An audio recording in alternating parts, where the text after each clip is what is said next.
সুপ্রিয় দর্শক শ্রোতাবৃন্দ, সবাইকে আমার চ্যানেল সাধারণ আলাপে স্বাগতম।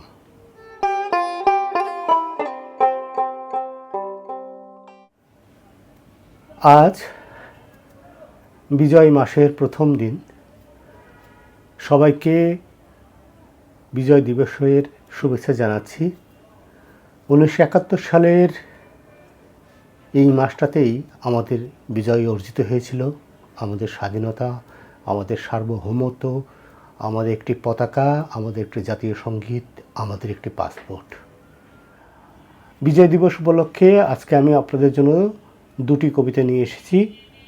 প্রথম কবিতা যেটা আমি পড়ে শোনাবো, সেই কবিতাটি আমার একটি কাব্যগ্রন্থ মন বেড়িতে মন, এই বইটিতে বের হয়েছে। এই বইটির যে কবিতাটা আমি পড়ছি সেই কবিতার নাম এক পতাকার বাঙালি। কি সুন্দর এই দেশটা, কি শান্তির রেশ, সরল দেশের মানুষ বাঁচে কষ্টে সৃষ্টে বেশ। দুঃখবাদী এই বাঙালির ধর্মই সান্ত্বনা, সৃষ্টিকর্তার কাছে তাই রোজ তার ধর্ণা। করে পাপ চাই মাপ, ভাসে অশ্রু জলে, পাপ পুণ্য গুলোই আবার রসের অতলে। এমন সরল এ বাঙালি, এমন সৃষ্টি ও, যার সাথে মিশে যেন সেই ওর আত্মীয়। অল্প কথায় আপন করে ভিনদেশী সদজন, বাবা বাছা মধুর শব্দ কি তার উচ্চারণ। প্রাণ ভরে সে ভালোবাসে ভালোবাসার সব কিছু। এই বাঙালি এত উদার, নেই ভেদাভেদ উঁচু নিচু। কে হিন্দু কে মুসলিম, কাকে বলে ধর্ম, মানবপ্রেমী এই বাঙালির একতার বর্ম। লক্ষ প্রাণের বিক্ষোভ সে একটা বুকে ধরে, মাথা উঁচু করে দাঁড়ায় একাট্টা এক স্বরে।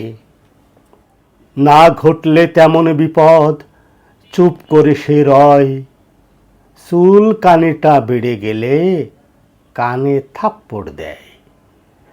এক থাবাতে চিৎপটাং উঠার শক্তি যায়, তাই বিশ্ব চেনে এ বাঙালির একটি পতাকায়। আজ যারা আমার জন্মভূমি বাংলাদেশের পতাকার অবমাননা করছেন, তিনি ভারতীয় হন বা পাকিস্তানি হন বা অন্য যে কোনো দেশের হন, শুধু মনে রাখবেন, আপনার পতাকাকে অপমান করার মতো ধৃষ্টতা আমাদের দেশে যেসব কুলাঙ্গার দেখাচ্ছে এবং যে কারণে আপনি অন্তরে কষ্ট পাচ্ছেন, সে একই রকম কষ্ট কুলাঙ্গার বাদে বাংলাদেশের বহু মানুষ সমানভাবে পাচ্ছে। সুতরাং কিছু কুলাঙ্গারের জন্য আপনার মহানুভবতাকে ছোট করে দেখাবেন না।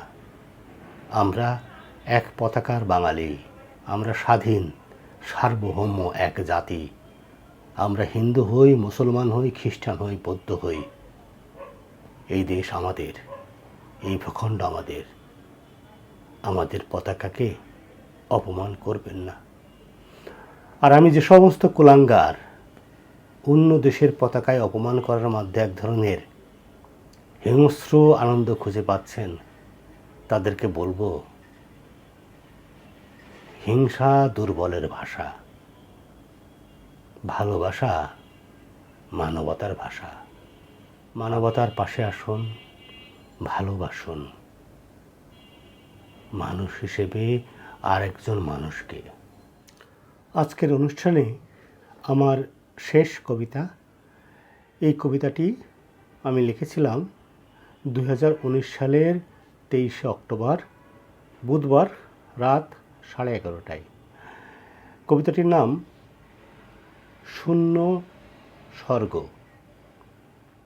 পারেনি লালন, পারেনি নজরুল, পারেনি শত মনীষী, থামেনি ধর্ম প্রেমীর শোরগোল, কমেনি ধর্মের রেশারেশি।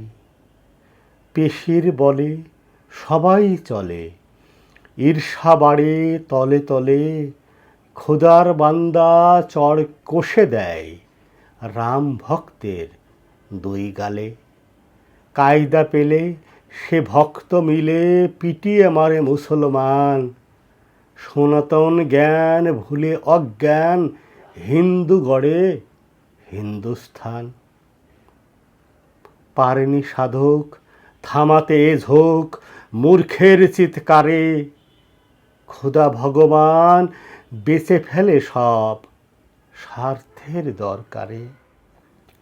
কোথা থাকে সে স্রষ্টা যে, কোথায় তার ঠিকানা, খুঁজে দেখা তা অত সোজা না, দা লাঠিতে মিলে না। কি অনুভব, কি তার স্বভাব, ধর্ম দিল সে খবর, দুইখান কথা ধরে না মাথা, শুধু দুধে মিশানো চুনা গোবর।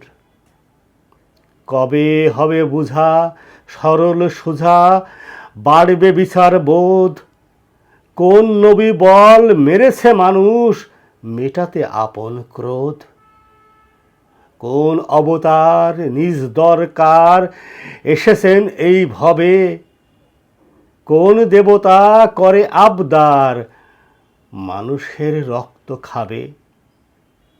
ধাক্কা মেরে খুললে কপাট নরকই খুঁজে পাবে, সরল স্বর্গ দ্বার উজাড়িয়া খালি পড়ে রবে।